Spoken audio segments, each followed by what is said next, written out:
Imagine spending 4 years and lakhs of rupees chasing a degree that looks great on paper but does very little to prepare you for the real work that pays in 2030. Imagine waking up on a Monday knowing your role would be automated next year or your industry disrupted by a nimble startup that values demonstrable output more than diplomas. If that thought makes your stomach drop, good, because today we are going to tear down the polite myths you were fed about degrees and the 9 to 5 job and then build a practical, unapologetic path towards the skills, habits, and portfolio you'll actually thank yourself for 5 years from now and in 2030. Stay tuned because by the end of this video, you'll have a clear roadmap to stop trading time for perceived security and start building real economic leverage. Why the degree first mindset became a trap. For decades, degrees were a reliable signaling tool. They filtered candidates when information was scarce and when employees couldn't see real output in advance. But in today's world, employers can verify skills with a live demo, a GitHub repo, a design portfolio, or a successful freelance assignment. Degrees still open doors in some traditional sectors, but they increasingly represent a cost, time, money, and big opportunity. Cost in the form of delayed skill acquisition. While you were attending classes, someone else would have been building an audience, shipping projects, learning AI tools that automate costly manual tasks, or running campaigns that demonstrate measurable ROI. The harsh truth is that a degree is often a certificate of past potential, not proof that you can solve real problems right now. So, the future employees actually want and why they'll pay for it. By 2030, employers and clients will care less about where you studied and more about what you achieved, reduced or scaled. They will pay for you measurable impact, revenue generated, conversions lift, automation that saves time, customers retained, or bugs permanently fixed. Soft skills like communication, pattern recognition, and the ability to learn quickly will pair with technical influence in tools and platforms that didn't exist 5 years earlier. So, the market will reward who can connect domain knowledge in healthcare, finance, education with technologies that create economic value. AI, low-code automation, data pipelines. If you can show the results, case studies, screenshots, numbers, you are already a step ahead of someone with a pristine transcript and no usable work. So, the real value of education reframed. This isn't an anti-education manifesto. Education matters. Structured learning teaches deep theory, critical thinking, and conceptual frameworks that are hard to acquire by trial and error. The point is to reframe how you pursue education. Stop thinking of degrees as an end and start reading, learning as a fuel you continuously consume and convert into outputs. Use degrees when they accelerate your access to specialized fields where credentials will matter, like medicine, law, certain government rules. Otherwise, treat formal education like one tool among many. Combine it with project-based learning, apprenticeships, micro-credentials, and real-world application. The highest ROI is often learning plus shipping. So, what skills that pay off in 2030 actually look like? Skills that pay off are hybrid, a unique blend of domain knowledge, technical fluency, and outcome orientation. Technical literacy, at least basic comfort with code, data, and AI, will be table stakes in many fields. Fields like prompt engineering, data analysis, automation design, product thinking, digital marketing, and do analytics, UX design, and engineering fundamentals will be extremely valuable. Equally important are the meta skills, learning how to learn fast, translating complex problems into simple experiments, storytelling with data, and negotiating value with clients and employers. Consider industry-specific fluencies too. For healthcare, it might be clinical data pipelines. For retail, inventory optimization and headless commerce. For education,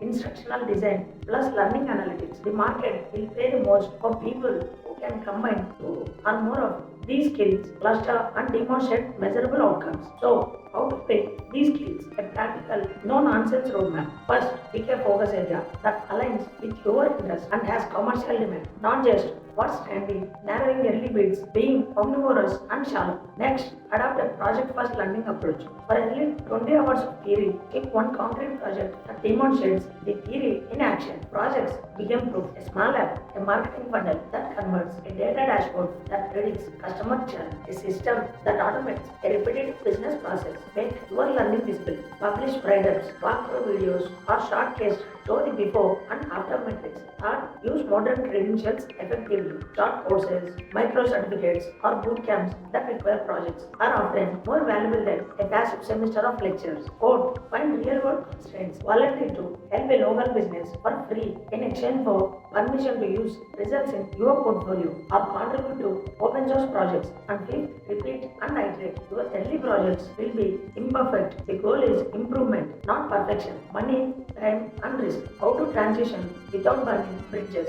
If you are currently enrolled in a degree or in a stable 9 to 5 job, don't treat this as an all or nothing decision. Start building skills in parallel. Allocate a fixed number of hours each week to project work. Micro sprints you can complete in 7 to 30 days. Use weekend sprints to launch a mini project that proves a concept. Build a simple safety net of 3 months living expenses before dramatically switching income sources. If you are employed, try to redesign your current role to incorporate the new skills. Propose an automation project, run a small pilot, lead a data-driven marketing experiment. This converts your job into a learning lab while reducing financial risk. For those with degrees in progress, consider swapping one elective for a relevant bootcamp or doing an internship that forces you to apply learned concepts. The key is incrementalism, small, repeatable bets that compound into real capability. The gig economy, side hustles, and portfolio income. By 2030, many people will have multiple income streams. A side hustle is not a distraction, it's a testing, a growth. Freelance gigs, creator income, affiliate funnels, micro SaaS, consulting, or digital products can all validate your skill set while generating revenue. Start with low friction gigs that build your portfolio. Small freelance assignments on reliable platforms, local business optimization projects, or paid collaborations. Treat every gig as a case study. Collect permission to show results, keep metrics, and package them into short, compelling stories over time. Upgrade from one-off gigs to retainer clients and scalable products. The financial and psychological advantage of multiple income streams is huge. You are less dependent on a single employer and you learn to price and sell your work. A critical entrepreneurial skill, networking, mentors, and signal amplification. Degrees once did much of the signaling and network building for you. Now you have to be deliberate. Networking isn't just collecting contacts, it's exchange value. Offer to help people in your target industry. Ask specific questions and follow up with outcomes. Find mentors through meetups, online communities, or small paid coaching. Mentors accelerate progress by helping you avoid common tasks. Amplify your signal by creating content, short explainers, project walkthroughs, and before after case studies. Consistent visible output is often the fastest way to get noticed. Employers and clients will commonly check whether you shift work, whether you can communicate it clearly. The employer perspective, how to get hired without a fancy degree. When employers screen for talent, they look for three things: capability, curiosity, and reliability. You can demonstrate capability by showing projects and real results. You can show curiosity by documenting what you learned and how you iterated. You can prove reliability by sharing references, client feedback, or consistent publishing candidates. During interviews, lead with outcomes, not process. Bring artifacts, short demo, a live dashboard, or one-page case study. If you don't have a full-time background yet, use freelance work, internships, and volunteer projects to build a narrative. The hiring playbook is shifting. Those who can translate their portfolio into business impact will win offers and negotiate better pay, regardless of degree.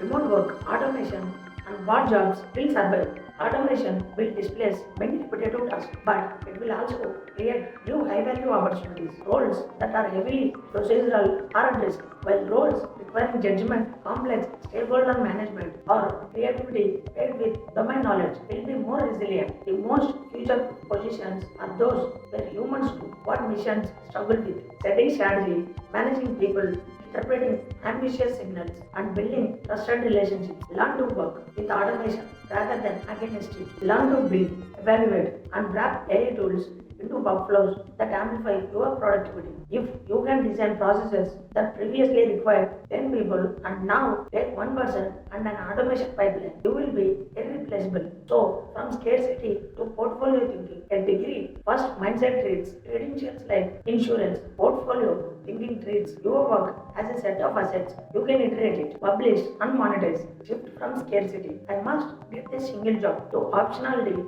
I'm building assets that create multiple paths to income. This requires embracing failure as a data. Early projects will suck, and that's fine. The people who thrive are those who treat each failure as a calibration step and document what they learn. Discipline, curiosity, and an obsession with measurable outcomes are the new virtues, not the number of letters after your name. Practical daily habits that compound. Adopt a learning cadence. Short blocks of focused learning. Deep work 3 to 5 minutes per week, followed by a shipping session where you can apply what you learn. Document everything and publish a weekly note or a mini case study. Network intentionally. One meaningful outreach per week beats 50 shallow connections. Automate what you can.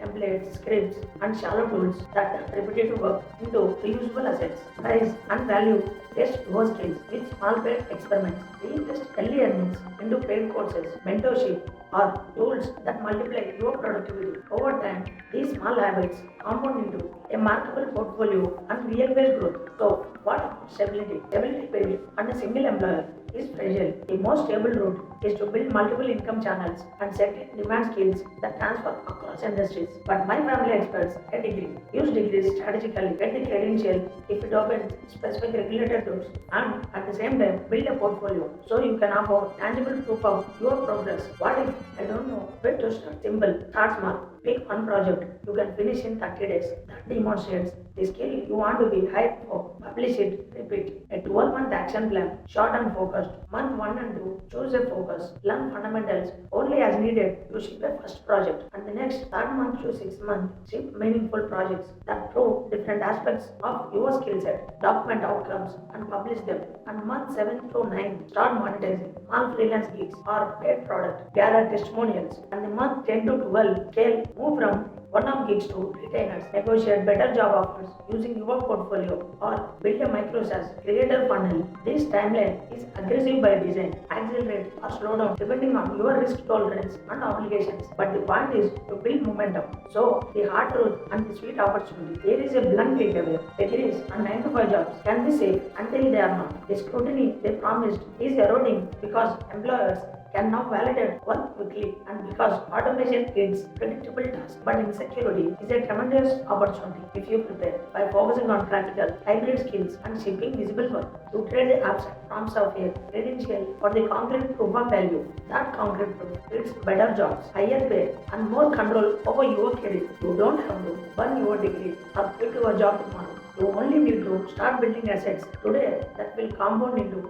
freedom by 2030. So, if this resonated, do 3 simple things right now. First, like this video to help others see it. Second, subscribe and hit the bell icon so you don't miss the follow-up where I'll break down step-by-step template for a 30-day project that turns into your first paid gig. And third, comment below with one skill you are going to start learning this week. I'll pick 3 comments and give direct feedback on the best first project to build. If you want to even faster progress, mention industry you are aiming for and I'll suggest the most marketable hybrid skill for that field in my next video.